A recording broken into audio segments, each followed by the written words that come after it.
soul rest in your embrace, for I am yours. You are mine.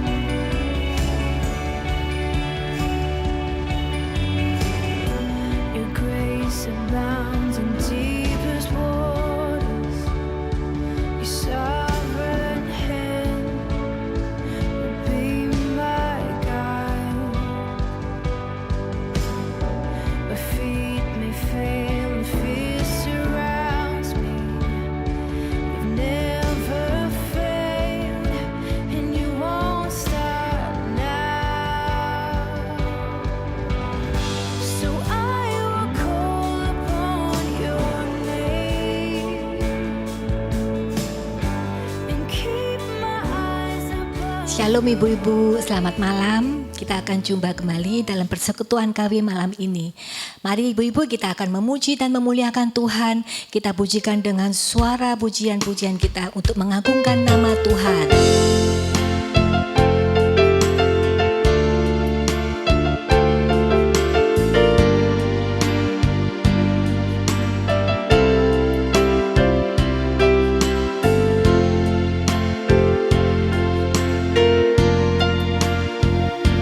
Ku beri kemuliaan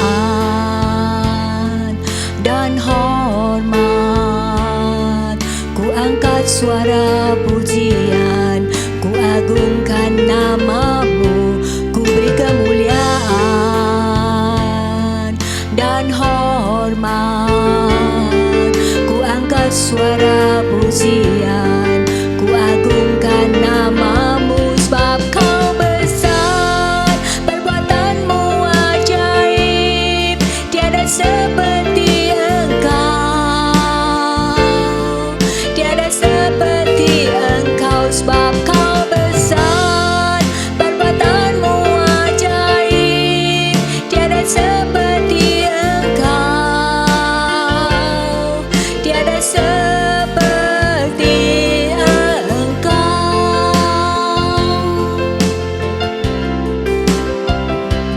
Ku beri kemuliaan dan hormat, ku angkat suara pujian, ku agungkan namamu. Ku beri kemuliaan dan hormat,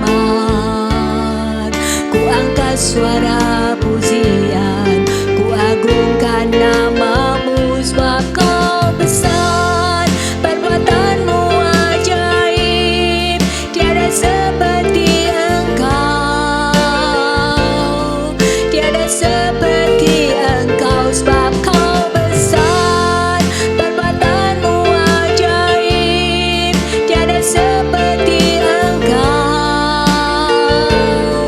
tiada seperti engkau.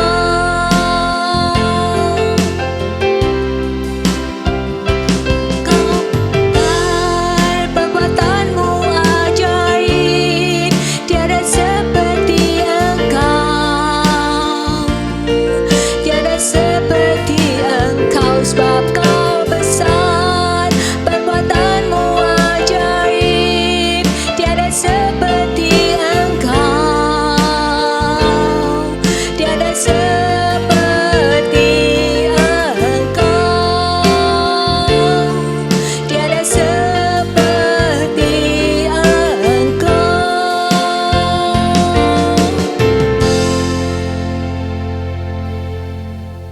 Mari ibu-ibu, kita akan masuk dalam doa untuk malam ini. Tuhan Yesus, terima kasih Tuhan. Penyertaan-Mu sungguh sempurna Tuhan bagi kami semua ya Tuhan. Kami semua dalam keadaan sehat sempurna ya Tuhan. Sungguh besar kasih setia Tuhan. Tuhan, biarlah hati kami tetap bersyukur. Kami tetap bersuka cita Tuhan untuk mendengarkan kebenaran firman Tuhan malam ini. Terima kasih ya Bapa. Biarlah puji-pujian Tuhan dan pengagungan hanya bagi hormat dan kemuliaan nama-Mu saja. Haleluya Yesus, amin. Mari ibu-ibu, kita akan memasuki gerbang Tuhan. Kita memuji dan memuliakan Tuhan dengan sukacita.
tidak melihat jalan kita, namun tetap kita percaya akan penyertaan Tuhan. Bila kita kepujikan, hatiku tetap percaya.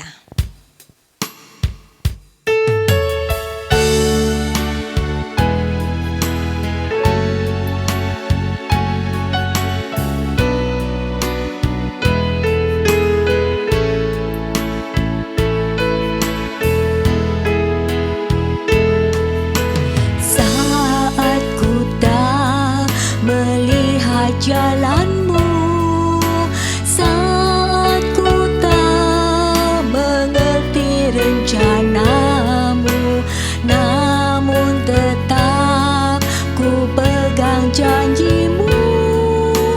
Pengharapanku hanya padamu.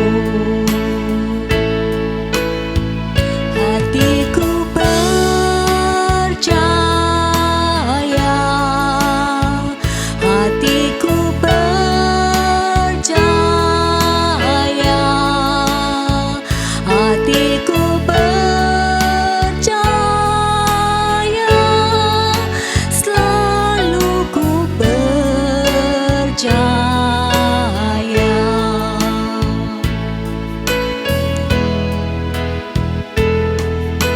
Saat ku tak melihat jalanmu, saat ku tak mengerti rencanamu, namun tetap ku pegang janjimu. Pengharapanku hanya padamu. Hatiku percaya, hatiku percaya, hatiku percaya, selalu ku percaya. Hatiku percaya,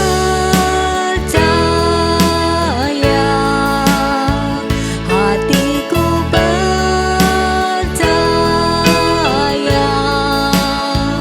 hatiku percaya, selalu ku percaya, selalu ku percaya.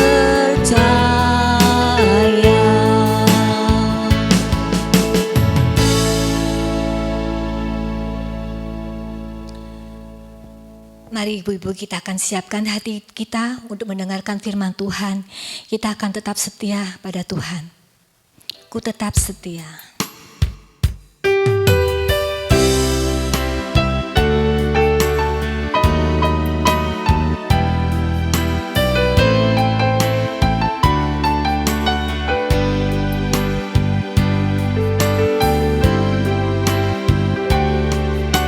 Seperti wanita mengurapimu, menangis di bawah kakimu. Demikian hidupku, ku mau mengasihimu. Yesus, Engkau baik bagiku. Sampai akhir ku menutup mata, ku tetap setia menanti janjimu. Sampai ku dapatkan mahkota kehidupanku, ku tetap setia untuk melayanimu.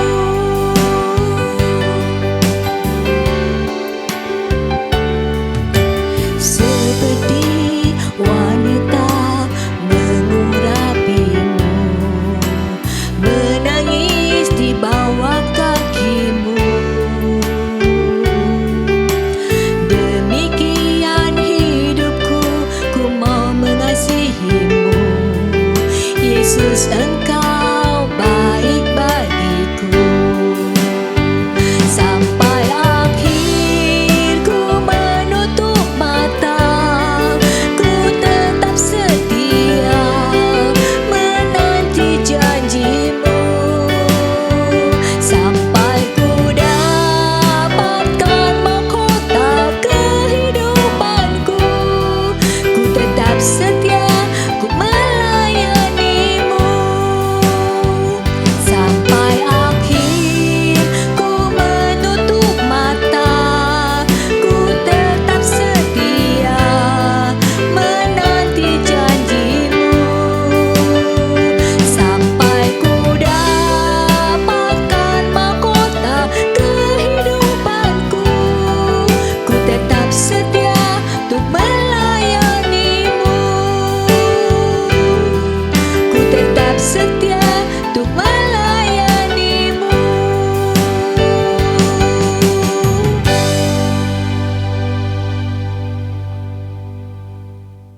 Selamat malam ibu-ibu sekalian yang dikasihi oleh Tuhan, selamat berjumpa kembali. Hari ini kita akan bersama-sama merenungkan firman Tuhan dengan tema siapa yang terbesar. Nats yang diambil dari Lukas 9 ayat 46 hingga 48. Saya akan bacakan bagi kita sekalian. Demikian bunyi firman Tuhan. Siapa yang terbesar di antara para murid? Maka timbullah pertengkaran di antara murid-murid Yesus tentang siapakah yang terbesar di antara mereka. Tetapi Yesus mengetahui pikiran mereka. Karena itu ia mengambil seorang anak kecil dan menempatkannya di sampingnya dan berkata kepada mereka, barang siapa menyambut anak ini dalam namaku, ia menyambut aku. Dan barang siapa menyambut aku, ia menyambut dia yang mengutus aku. Karena yang terkecil di antara kamu sekalian, dialah yang terbesar. Demikian bunyi firman Tuhan, sampai demikian jauh pembacaan kita. Yang berbahagia adalah kita yang mendengar dan merenungkan firman Tuhan. Saudara, sebelum kita membahas bagian ini lebih lanjut, saya mengajak kita untuk berdoa lebih dahulu. Bapa di surga, kami berterima kasih Engkau kembali ya Tuhan memberkati kami melalui pembacaan firman Tuhan. Kami berdoa saat ini ya Tuhan, kami hendak merenungkannya bersama-sama. Kami mohon tuntunan Roh Kudus bagi kami sekalian, sehingga kami boleh mengerti ya Tuhan, penguraian firman Tuhan dan boleh memberkati setiap kami. Tuhan juga tolong hamba-Mu di tengah segala keterbatasan dan kelemahan dia, mampukan dia Tuhan, untuk menyampaikan dengan jelas dan dapat dimengerti oleh setiap kami. Berbicara bagi kami Tuhan, kami siap dan rindu mendengarkannya. Dalam nama Tuhan Yesus kami berdoa. Amin. Selamat malam ibu-ibu sekalian yang dikasihi Tuhan. Ketika kita bicara soal terbesar, di dalam perikop yang kita baca jelas memperlihatkan kepada kita terjadinya pertengkaran di antara murid Yesus pada saat itu. Ibu-ibu sekalian, kalau kita perhatikan situasi yang terjadi di dalam perikop sebelumnya, yaitu mulai daripada pengutusan Tuhan Yesus atas murid-muridnya, kita tahu tidak lain adalah bertujuan untuk melayani, untuk memberitakan kerajaan Allah. Mereka diutus dan dikatakan bahwa mereka pergi mengelilingi segala desa sambil memberitakan Injil dan juga menyembuhkan orang sakit di segala tempat. Saudara bisa melihat itu di dalam Lukas pasal yang ke-9 ayat yang ke-6. Kalau kita perhatikan akan tujuan daripada Tuhan Yesus atas murid-muridnya, yang dikatakan untuk melayani dan untuk memberitakan kerajaan Allah. Dan bahkan dikatakan mereka pun pergi mengelilingi segala desa sambil memberitakan Injil dan menyembuhkan orang sakit di segala tempat. Sungguh adalah satu pelayanan yang begitu indah. Dan kita memperhatikan awal pengutusan mereka itu begitu luar biasa. Mereka sadar untuk apa mereka diutus. Di tengah perjalanan pelayanan yang kita tahu pada saat itu memang banyak mujizat juga yang Tuhan kerjakan di dalam pelayanan bersama dengan para muridnya pada waktu itu. Tapi saudara, ternyata di tengah perjalanan pelayanan dikatakan terjadi pertengkaran antara murid pada saat itu soal siapa terbesar. Sebelum terjadi pertengkaran, kalau kita perhatikan saudara, 2 kali Tuhan Yesus itu memberitakan tentang penderitaannya kepada murid-muridnya. Tujuan Yesus memberitakan hal ini tidak lain adalah supaya mereka itu para murid siap. Tetapi ternyata dikatakan di dalam ayat 45 saudara, mereka tidak mengerti perkataan itu sebab artinya tersembunyi bagi mereka. Sehingga mereka tidak dapat memahaminya. Dan mereka tidak berani menanyakan arti perkataan itu kepada Tuhan Yesus. Ibu-ibu sekalian dikasih oleh Tuhan, di tengah ketidakmengertian mereka, akan apa yang Tuhan Yesus sampaikan.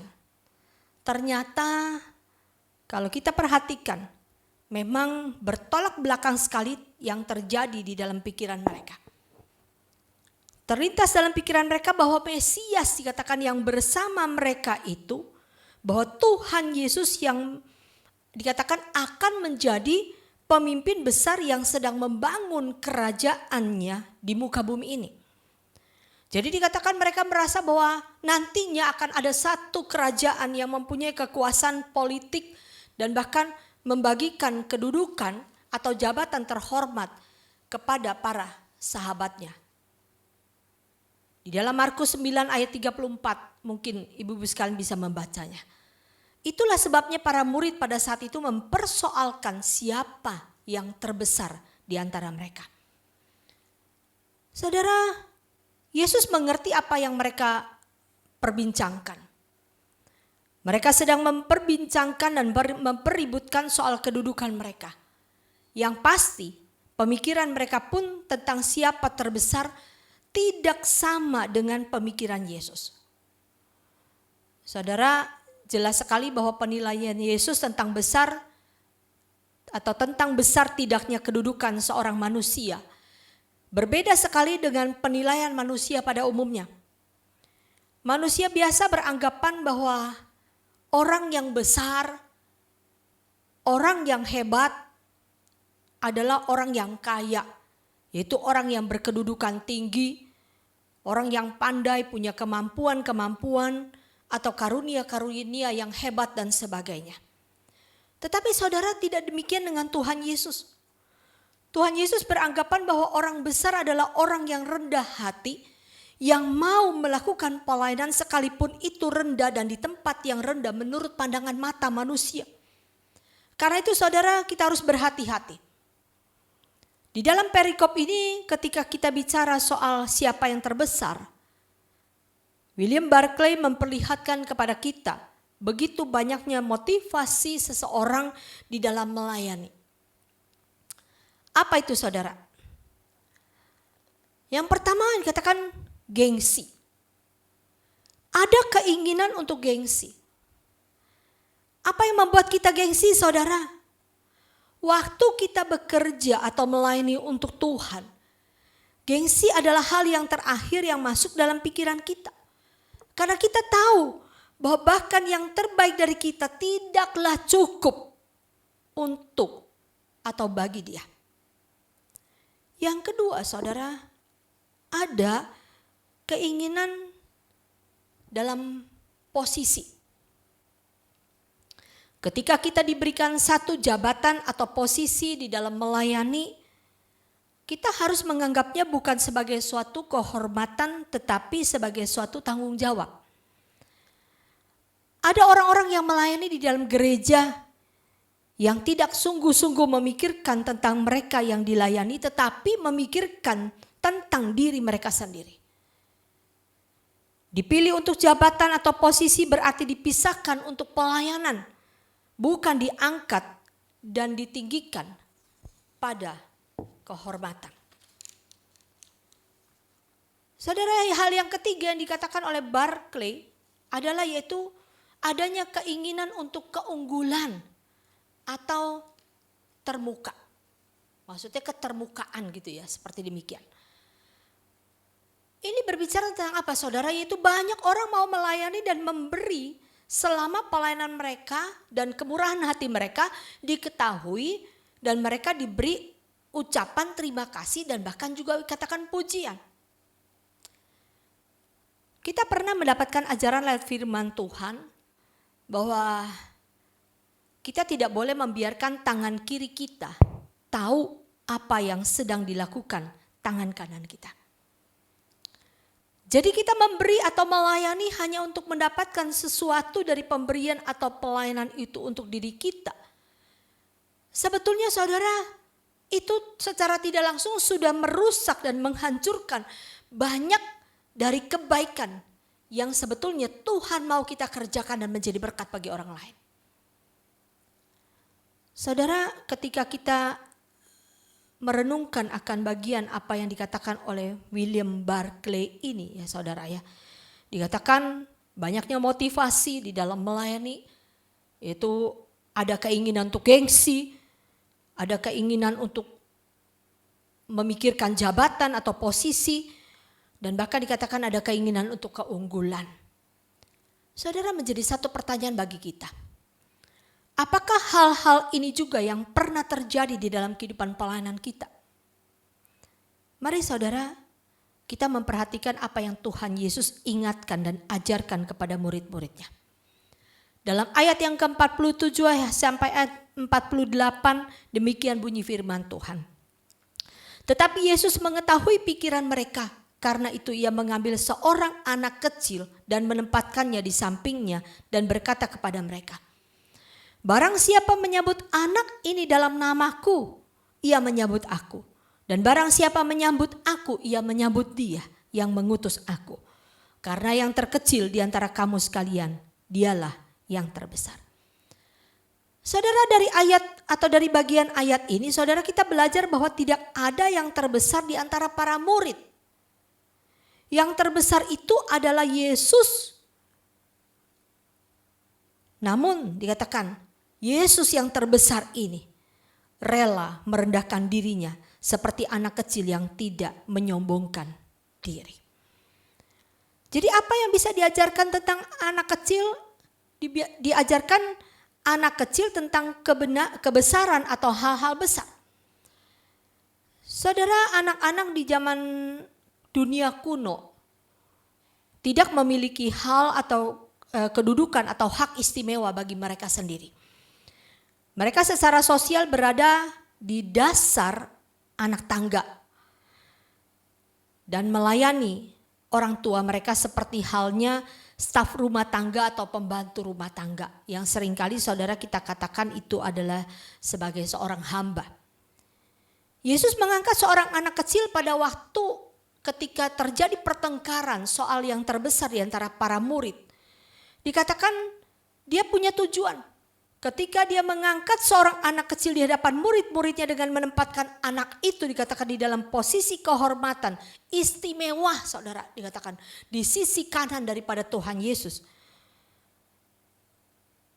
Saudara, sungguh suatu hal yang luar biasa.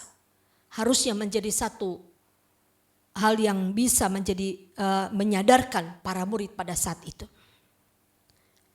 Sudah menjadi satu kebiasaan, saudara, bahkan sampai hari ini untuk mendudukan tamu kehormatan di sisi kanan tuan rumahnya. Betul bukan, saudara? Hal yang kontradiksi yang dikatakan dilakukan oleh Tuhan Yesus, siapa yang terbesar di dalam kerajaan Allah. Yaitu justru saudara orang yang sederhana, orang yang rendah hati. Mereka yang tidak menuntut hak-haknya namun rela mengosongkan diri dari kesombongan dan kemuliaan. Bahkan dikatakan pencarian diri dengan mengambil seorang hamba atau seorang anak. Yesus sendirilah yang melakukan semuanya itu. Yesus sendirilah saudaraku sekalian yang adalah menjadi model bagi kita. Dia datang bukan untuk dilayani, tetapi dia datang untuk melayani. Matius 20 ayat 28 jelas berkata seperti demikian. Bahkan saudara, Rasul Paulus pun menyatakan bahwa Yesus mengosongkan diri dan mengambil rupa seorang hamba di dalam Filipi pasal 2 ayat yang ke-7. Dari semua ini saudara kita melihat Yesus merendahkan dirinya. Dia yang di tempatnya di sebelah kanan Allah Bapa dikatakan mengambil sifat rendah hati kita sehingga dia dapat mengangkat kita dan mengenakan kita dalam sifat ilahinya. Yakobus pasal 4 ayat 6 juga berkata demikian. Mengingatkan kita. Mengajar kita semakin merendahkan hati di dalam melakukan pelayanan yang Tuhan percayakan bahkan di dalam kehidupan kita. Apa yang dikatakan Yakobus 4 ayat 6? Allah menentang orang yang sombong tetapi memberi rahmat kepada orang yang rendah hati. Kembali saudara, menjadi satu pertanyaan. Siapakah yang terbesar? Jadilah yang terkecil karena dialah yang terbesar.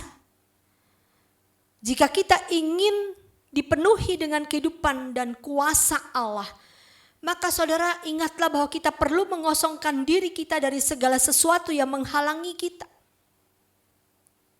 Entah itu gengsi, posisi, keunggulan, kesombongan, iri hati, pencarian kemuliaan diri, kemegahan, dan bahkan kepemilikan. Saudara, mari kita jauhkan itu semua.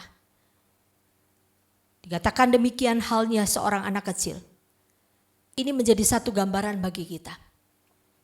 Kita tahu saudara, ibu-ibu sekalian yang dikasih oleh Tuhan, seorang anak kecil di tengah kepolosan hidupnya, tentunya kita sebagai orang tua atau sekalipun kita sebagai nenek, dikatakan, kita semua rindu mengisi kehidupan mereka itu dengan hal-hal yang berguna dan memuliakan Tuhan.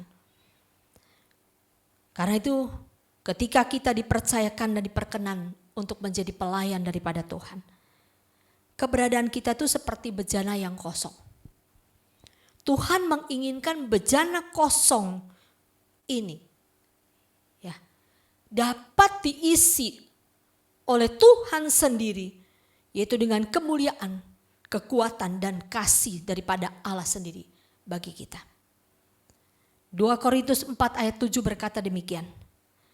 Tetapi harta ini kami punyai dalam bejana tanah liat supaya nyata bahwa kekuatan yang melimpah-limpah itu berasal dari Allah, bukan dari diri kami. Ibu-ibu sekalian yang dikasihi oleh Tuhan, ayat ini mengingatkan kita, ketika kita bisa, ketika kita mampu melakukan segala sesuatu dalam hidup kita, termasuk juga pelayanan kita, bukan karena kita, tetapi semua yang bisa kita kerjakan adalah karena Dia. Ketika kita tahu semua itu karena Dia dan dari Dia, maka biarlah kita kembalikan segala kemuliaan juga bagi Tuhan kita. Ibu-ibu sekalian dikasihi oleh Tuhan, apakah kita siap untuk merendahkan diri dan melayani seperti yang Yesus lakukan? Jadilah yang terkecil, karena Dialah yang terbesar. Roma 11 ayat 36 berkata, sebab segala sesuatu adalah dari Dia, dan oleh Dia, dan kepada Dia. Bagi Dialah kemuliaan sampai selama-lamanya. Tuhan memberkati kita sekalian, ibu-ibu sekalian, dan Tuhan juga memberkati firman-Nya. Biarlah bukan yang terbesar yang kita cari, tetapi marilah kita menjadi yang terkecil, karena Dialah yang terbesar. Amin. Mari kita berdoa. Bapa di surga, kami mengucapkan syukur dan terima kasih untuk kebenaran firman-Mu ya Tuhan, yang sekali lagi boleh diperdengarkan kepada setiap kami. Kami sadar ya Tuhan, di tengah kehidupan kami, seringkali kami begitu mencari hal-hal yang bersifat duniawi. Apa yang kami lakukan ya Tuhan, seringkali kami ingin menunjukkan siapa diri kami sebenarnya. Tuhan, sekali lagi ketika firman Tuhan diberitakan, di tengah keributan daripada para murid tentang siapa yang terbesar, ya Tuhan, kami sadar bahwa yang terbesar adalah Tuhan Yesus sendiri. Karena kami tahu kami adalah manusia ciptaan Tuhan yang diciptakan untuk memuliakan Tuhan. Kami tidak mampu ya Tuhan. Karena itu Engkau sadarkan kami. Supaya ketika kami bisa sukses, ketika kami bisa melakukan segala sesuatu dan menjadi berkat bagi orang lain, dan bahkan juga membuat orang lain merasa diberkati, Tuhan ingatkan kami, ketika kami mampu melakukan semua itu bukan karena diri kami, tetapi karena ada Tuhan di balik semua yang kami boleh kerjakan. Terima kasih Tuhan sekali lagi untuk firman-Mu yang mengingatkan kami, mengajarkan kami semakin merendahkan hati dan diri kami seperti Tuhan Yesus yang mengosongkan diri menjadi seorang hamba, biar kami pun sadar bahwa kami adalah hamba-Mu ya Tuhan. Dan kami mampu karena ada Tuhan bersama dengan kami. Terima kasih Tuhan, suara hamba-Mu sudah berhenti. Kami percaya suara Roh Tuhan akan terus berbicara bagi kami sekalian dan memimpin perjalanan hidup dan pelayanan kami. Biarlah segala yang kami lakukan, nama Tuhan dimuliakan. Dalam nama Tuhan Yesus kami berdoa. Amin. Selamat malam ibu-ibu sekalian yang dikasih Tuhan, kita bersyukur untuk pimpinan Tuhan bagi persekutuan kita pada malam hari ini. Kiranya firman yang sudah kita dengar dan diberitakan bagi kita memberkati setiap kita. Ada beberapa pengumuman yang harus kita perhatikan bersama, yaitu pada bulan mendatang kita akan mengadakan persekutuan kembali via Zoom online, yaitu pada tanggal 5 Agustus. Firman akan dilayani oleh hambanya penginjil John Ri dengan tema beritakan dan ajarkan. Ibu-ibu sekalian, saya berharap kita bisa bergabung bersama via Zoom online biar tetap kita bisa bertatap muka satu dengan yang lainnya di antara saudara-saudara seiman kita di dalam persekutuan Komisi Wanita Unika. Dan kita juga hari ini akan bersama-sama berdoa untuk beberapa saudara seiman kita yang berulang tahun di bulan Juni, yaitu Ibu Hadi, Ibu Karin, Ibu Davina, dan juga Ibu Lisa Yang. Kita akan berdoa untuk mereka, biarlah Tuhan yang boleh memberkati. Kita juga akan berdoa mengingat beberapa hal yang bersangkutan dengan pelayanan kita pada bulan yang mendatang. Dan juga diingatkan kepada ibu-ibu sekalian, bagi ibu-ibu yang ingin memberikan persembahan bagi persekutuan kita pada malam hari ini, bisa langsung mentransfer sesuai dengan yang tertera di pengumuman link online. Terima kasih saudara, kita akan bersama-sama berdoa. Bapa di surga, kami mengucapkan syukur dan terima kasih Tuhan sudah memberkati kami di dalam persekutuan Komisi Wanita pada malam hari ini. Kami bersyukur ya Tuhan, karena kasih-Mu lah yang boleh mempertemukan kami sekalipun ya Tuhan persekutuan secara daring. Tapi kami percaya Tuhan, lewat pujian firman yang diberitakan, kami pun tetap mendapatkan berkat yang daripada Tuhan. Tuhan, kami saat ini mau berdoa menyerahkan ya Tuhan beberapa saudara seiman kami yang berulang tahun di bulan Juni yang baru saja berlalu. Kami berdoa menyerahkan ya Tuhan untuk Ibu Hadi, Ibu Karin ya Tuhan, dan juga Ibu Davina serta Ibu Lisa Yang. Tuhan, kami bersyukur Tuhan sudah memberkati mereka di dalam kehidupan mereka sampai hari ini. 1 tahun ya Tuhan, di tengah masa pandemi sekalipun mereka tetap boleh melihat bagaimana tuntunan penyertaan Tuhan terus ada dalam hidup mereka. Dan mereka juga boleh bersyukur, berterima kasih kepada Tuhan.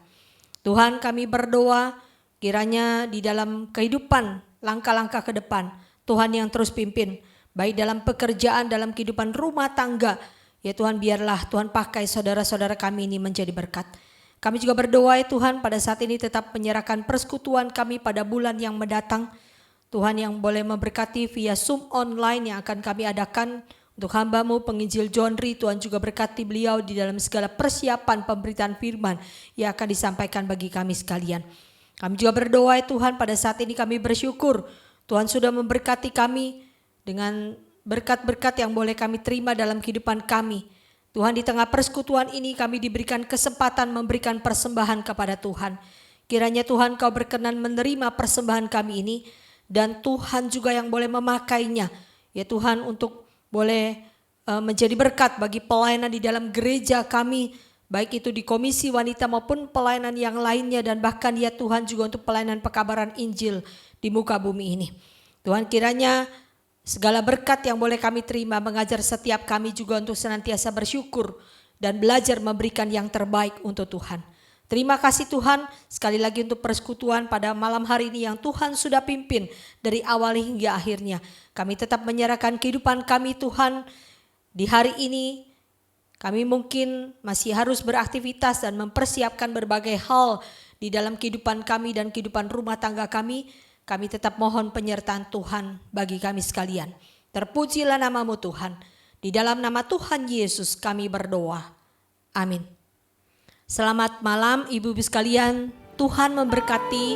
Sampai jumpa pada bulan mendatang. Keep my eyes above the waves. My soul will rest in your embrace. I am yours, and you